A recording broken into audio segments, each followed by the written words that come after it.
آمنت باللہ صدق اللہ العظیم۔ قابل صد احترام میرے پیر و مرشد کے پیارے خلیفہ حضرت علامہ مولانا خلیفہ سین رحمۃ اللہ قریشی طاہری نقشبندی و دیگر میرے پیر و مرشد کے پیارے خلفائے کرام، فقراء اعظام، سامعین کرام، السلام علیکم ورحمۃ اللہ وبرکاتہ۔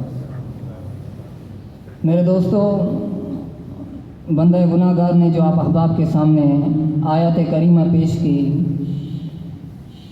خالق کائنات نے ارشاد فرمایا، الا ان اولیاء اللہ لا خوف علیہم ولا هم یحزنون۔ خبردار، بے شک اللہ کے ولیوں کو نہ کچھ خوف ہے اور نہ وہ غمگین ہوں گے۔ میرے دوستو، ولی کا لغوی معنی ہے موحد، صدیق، مددگار۔ میرے دوستو، اب ولی کون ہے، ان کی نشانی کیا ہے، ہم کیسے پہچانے کہ اللہ کا کامل ولی کون ہے؟ یوں تو ہر کوئی ولی کا دعویٰ کر کے، ولایت کا دعویٰ کر کے یوں ولی پھرتا رہتا ہے، لیکن ولی کون ہے، اس کی نشانی کیا ہے؟ تو اللہ کے نبی نے اس بات کی وضاحت کر دی۔ ابن ماجہ کے اندر یہ حدیث موجود ہے، جب صحابہ کرام نے اللہ کے نبی سے پوچھا، یا رسول اللہ، من اولیاء اللہ، اللہ کے ولی کون ہیں، ان کی نشانی کیا ہے؟ سب سے پہلے اس بات کی طرف چلے، ان صحابہ کرام کو کس چیز کی ضرورت تھی کہ انہوں نے اللہ کے نبی سے ولیوں کی نشانی پوچھی؟ انہوں نے تو آمنہ کے لال کا چہرہ دیکھا تھا، انہوں نے مصطفیٰ کا چہرہ دیکھا تھا، انہیں کس چیز کی ضرورت تھی؟ لیکن وہ بعد میں آنے والوں کے لیے ایک آسانی پیدا کر دی کہ لوگ گمراہی میں مبتلا نہ ہو جائے، جھوٹے پیروں کے ہاتھوں میں اپنا ہاتھ نہ دے۔ لیکن اللہ کے نبی نے ایک راستہ کھول دیا، واضح کر دیا کہ اللہ کے ولی کی نشانی یہ ہے کہ اذا رؤوا ذکر اللہ، جب تم ان کے چہرے کو دیکھو گے تو تمہیں اللہ یاد آ جائے گا، جب تم ان کے چہرے کو دیکھو گے تو تمہاری زبان سے بھی اللہ اللہ کا لفظ جاری ہوگا، لیکن دل سے بھی یہ صدا نکلے گی کہ اللہ اللہ، اور رب کعبہ کی قسم کھا کر کہتے ہیں، میں نہیں کہتا، ایک ایک فقیر کہے گا اللہ باد کی سرزمین پہ جب بھی کسی جگہ پہ کسی موڑ پہ سجن سائیں کی طرف نگاہ کی زبان سے تو اللہ اللہ کا لفظ جاری ہوا، لیکن دل سے بھی اللہ اللہ کی صدا بلند ہوئی۔ اور ہم خوش نصیب ہیں کہ ایسے مرد کلندر کے ہاتھ میں اپنا ہاتھ دیا ہے جو 1400 سال پہلے آمنہ کے لال نے بتایا کہ اللہ کے کامل ولی کی نشانی یہ ہے کہ بڑے پٹکے، بڑے بڑے جبے، بڑے بڑے پیٹ نہیں، بلکہ چہرے کو دیکھتے جاؤ گے تمہاری زبان سے اللہ اللہ جاری ہوتا جائے گا۔ اور ہم نے یہ مشاہدہ اللہ باد کی سرزمین پہ بھی کیا ہے، مرکز ٹول پلازا جماعت اصلاح المسلمین کے اندر بھی کیا ہے۔ جب بھی دیکھا اللہ کی قسم زبان سے تو اللہ جاری ہوا، لیکن جسم کے بال بھی کھڑے ہوئے اور دل سے یہ صدا نکلی، اللہ اللہ۔ میرے دوستو، ہم آج ولیوں کو دیکھ کر ہم رشک کرتے ہیں، وجد کرتے ہیں، خوشیوں میں سرشار ہوتے ہیں، انہیں دیکھ کر استقبال کرتے ہیں، لیکن یاد رکھنا اللہ کے نبی نے اس بات کی وضاحت کر دی، لیکن یہ دنیا میں صرف اللہ کے ولیوں کا مقام نہیں ہے۔ حضرت عمر فاروق فرماتے ہیں، اللہ کے نبی نے فرمایا، کچھ لوگ نہ انبیاء ہوں گے نہ شہداء ہوں گے، لیکن انہیں دیکھ کر انبیاء بھی رشک کریں گے، وجد کریں گے۔ لیکن صحابہ کرام نے پوچھا، یا رسول اللہ، وہ لوگ کون ہوں گے؟ تو اللہ کے نبی نے فرمایا، ان کا علاقہ ایک نہیں ہوگا، مختلف قبائل سے تعلق رکھنے والے ہوں گے، لیکن صحابہ کرام اس بات کا منتظر تھے کہ وہ لوگ کون ہوں گے۔ تو اللہ کے نبی نے اس بات کی وضاحت کر دی، فواللہ ان وجوہہم لنور وانہم علی نور لا یخافون اذا خاف الناس ولا یحزنون اذا حزن الناس۔ ان کا چہرہ 14ویں کی چاند کی طرح چمک رہا ہوگا، ان کے چہرے میں محمدی فیض بھی ہوگا، ان کا چہرہ 14ویں چاند کی طرح چمک رہا ہوگا۔ لوگ غم میں مبتلا ہوں گے، لا یحزنون، انہیں کوئی غم نہیں ہوگا، لوگ خوف کھا رہے ہوں گے لیکن انہیں خوف نہیں ہوگا۔ صحابہ کرام ابھی اس بات کا انتظار کر رہے تھے، یہ لوگ کون ہوں گے جنہیں انبیاء بھی دیکھ کر رشک کریں گے، وجد کریں گے؟ تو اللہ کے نبی نے پردہ ہٹایا، واضح کر دیا اور آیت کریمہ پڑھی، الا ان اولیاء اللہ لا خوف علیہم ولا هم یحزنون۔ یہ لوگ کوئی اور نہیں ہوں گے، میری امت میں سے میرے چاہنے والے، میرے غلام اللہ کے کامل ولی ہوں گے۔ میرے دوستو، یہ اللہ کے کامل ولی ہوں گے جنہیں انبیاء بھی دیکھ کر رشک کریں گے، شہداء بھی دیکھ کر رشک کریں گے۔ میرے دوستو، کتنا بڑا مقام ہے اللہ کے کامل ولیوں کا۔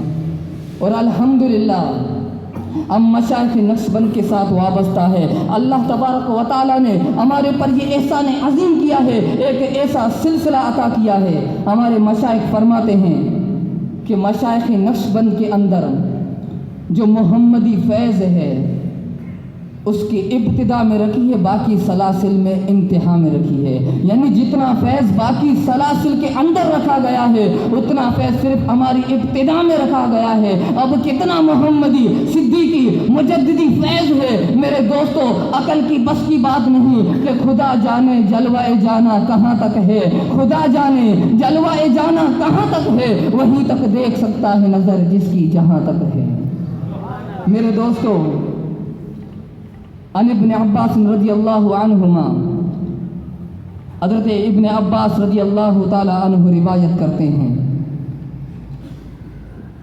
فرماتے ہیں ای جلسائنا خیر، یا رسول اللہ بہترین مجلس کون سی ہے؟ تو اللہ کے نبی نے فرمایا سب سے بہترین مجلس یہ ہے کہ جس کو دیکھ کر تمہیں اس کا چہرہ اللہ کی یاد دلاہے اور اس کا علم تمہیں آخرت کی یاد دلاہے اور اس کے کردار کو دیکھ کر تو محمدی فیض حاصل کرو۔ میرے دوستو، آج کل مرشد کی کیوں ضرورت پڑتی ہے؟ جب یہی سوال سلطان باہو نے اپنی والدہ سے پوچھا تھا کہ مرشد کی ضرورت کیوں پڑتی ہے، تو والدہ نے کہا مرشد کی ضرورت اس لیے پڑتی ہے کہ دنیا میں تمہیں رہبری عطا کرتا ہے۔ سوال کیا کہ رسول اللہ سے بڑھ کر کامل مرشد کون ہو سکتا ہے؟ تو والدہ نے کہا یہ بات ممکن نہیں ہے، یہ سچ ہے کہ رسول اللہ سے بڑھ کر کوئی کامل مرشد ہو ہی نہیں سکتا، لیکن اللہ کے نبی نے خود فرمایا لا نبی بعدی، میرے بعد نبوت کا سلسلہ ختم ہے، میری امت میں سے میرے چاہنے والے، میرے غلام میری سنت اور دین کو دوبارہ زندہ کریں گے۔ پھر اسی سر فہرست میں حضرت امام اعظم ابو حنیفہ آئے جنہوں نے دین کو دوبارہ زندہ کیا۔ اسی فہرست میں حضرت بایزید جیسے مرد کلندر آئے جنہوں نے دین کو زندہ کیا۔ اسی فہرست میں حضرت ابو الحسن خرقانی جیسے اللہ کے کامل ولی آئے جنہوں نے دین کو دوبارہ زندہ کیا۔ پھر یہ فیض رکتا نہیں ہے، ختم نہیں ہوتا، بلکہ یہ فیض چلتا ہوا حضرت امام ربانی مجدد منور الف ثانی کے سینے میں آتا ہے۔ پھر جب اکبر بادشاہ اس کے سامنے آتا ہے جنہوں نے لادینیت قائم کر چکی تھی، آذان ختم کی تھی، لیکن محمدی صدیقی حضرت عمر فاروق کا خون حضرت امام ربانی کے خون میں دوڑ رہا تھا۔ اسی قوت ایمانی کے ذریعے باطل کو جھکا دیتے ہیں، کیونکہ جاء الحق وزهق الباطل، جہاں حق قدم رکھتا ہے تو باطل خود مٹ جاتا ہے۔ میرے دوستو، پھر یہ صدیقی مجددی فیض رکتا نہیں ہے، بلکہ پنجاب کی سرزمین پہ پیر مٹھا کے دل میں آتا ہے۔ پھر یہ فیض چلتا ہوا سندھ کی سرزمین پہ حضرت سونا سے نور اللہ مرقدہ کے قلوب میں آتا ہے۔ پھر وقت کو ایک ایسے مرد کلندر کی ضرورت پڑتی ہے جو تمہیں دین بھی سکھا ہے، دنیا بھی سکھا ہے، تمہاری صحت کا بھی خیال کرے، تو پورا محمدی فیض میرے سجن سائیں کے سینے میں آتا ہے۔ پھر یہ فیض رکتا نہیں ہے، سرحد یورپ پہاڑ کر کے میرے دوستو یورپ کی پہاڑوں میں محمدی فیض پہنچ گیا ہے۔ میرے دوستو، آج کوئی مانے یا نہ مانے، ہم نے یہ گمان کر لیا ہے کہ واقعی دوست اولیاء کے رسائی ظلمن تک ہے. ارے کوئی سمجھے یا نہ سمجھے لیکن ہم تو اس بات کو بھی سمجھ گئے کہ جس کا مرشد کامل ہو دنیا کا کوئی غم پریشانی اس کا کچھ نہیں بگاڑ سکتی. اور کوئی تسلیم کرے یا نہ کرے ہم نے تو تسلیم کر لیا کہ محبوب سجن سائیں کی نگاہ پر بڑے اثر کام کر جاتی ہے. ارے کوئی کہے یا نہ کہے لیکن میں یہ ضرور کہوں گا میری مشکل ٹلتی ہے آپ کے در سے. میں بے نما ہوں مانگوں کیوں اور در سے. ارے میری نصیب جگمگا اٹھے گی اس روز جب جگمگائے گی سجن تیری ایک نظر سے. میرے دوستو الحمدللہ ہم فخر کرتے ہیں کہ اللہ تبارک و تعالیٰ نے ہمیں ایسا مرد کلندر عطا کیا ہے, ایک ایسا ولی کامل عطا کیا ہے جو مجددی صدیقی فیض آج بھی ان کے سینوں پہ موجود ہے اور یہ فیض پوری دنیا میں اس فیض کا چرچا ہے. میرے دوستو آخری بات عرض کر کے میں اپنی جگہ لوں گا کیونکہ خصوصی کتاب حضرت علامہ مولانا سید ابراہیم صاحب کا ہے. میرے دوستو حضرت امام ربانی فرماتے ہیں کہ جب میں مکتوبات لکھتا رہتا ہوں میں یہ مشاہدہ کر رہا ہوں کہ میرے چاروں اطراف فرشتوں کی سیکورٹی ہے. سبحان اللہ, فرشتے میرے ارد گرد جمع ہیں اور میں اسی سیکورٹی پہ میں مکتوبات لکھتا رہتا ہوں. میرے دوستو یہی وجہ ہے کہ ہمارے مشائخ کا لکھا ہوا مکتوب کسی بادشاہ کے سامنے جاتا ہے وہ بھی کانپنے لگ جاتا ہے. زمانے کا کوئی صوفی کوئی عالم جب مکتوبات امام ربانی کو دیکھتا ہے اس کو دل و جان سے لگا کر یہی کہتا ہے کہ آ جاؤ مکتوبات امام ربانی پڑھتے جاؤ خدا کے قریب ہوتے جاؤ. میرے دوستو اللہ تبارک و تعالیٰ نے پھر یہ احسان کیا ہے کہ سجن سائیں کی صورت میں ایسا مرد قلم ادا کیا ہے. میرے دوستو مرشد کے ساتھ تعلق کوئی پڑھ لکھت کا معاملہ نہیں ہے, یہ کسی نصیحت کے ساتھ یہ معاملہ نہیں آتا. میرے دوستو ایر نے یہ نہیں کہا تھا میں سرٹیفکیٹ لے کر آؤں گا تو رانجھا سے محبت کروں گا. مجنون نے یہ نہیں کہا تھا میں سرٹیفکیٹ لے کر آؤں گا تو لیلا سے محبت کروں گا. سسوی نے یہ نہیں کہا تھا میں سرٹیفکیٹ لے کر آؤں گا پنی سے محبت کروں گا. ارے محبت پوچھ کر نہیں ہوتی بلکہ محبوب کی ادائیں دیکھ کر محبت ہوا کرتی ہے. میرے دوستو ہم ایسے مرد کلندر کے ساتھ محبت کرتے ہیں جو مستقبل کا ہمیں پتہ دیتے ہیں کہ فقیرو آ جاؤ خدا تمہارے دل میں سمایا جاتا ہے, خدا تمہارے دل میں آنا چاہتا ہے.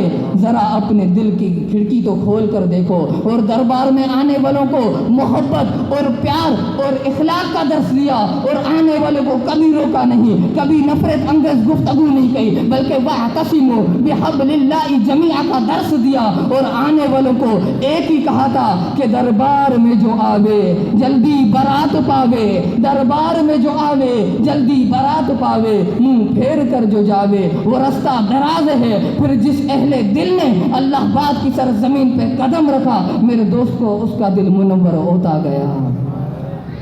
میرا کہنا آپ احباب کا سننا اللہ تبارک و تعالی اپنی بارگاہ میں شرف قبولیت عطا فرمائے. وما علینا الا البلاغ المبین.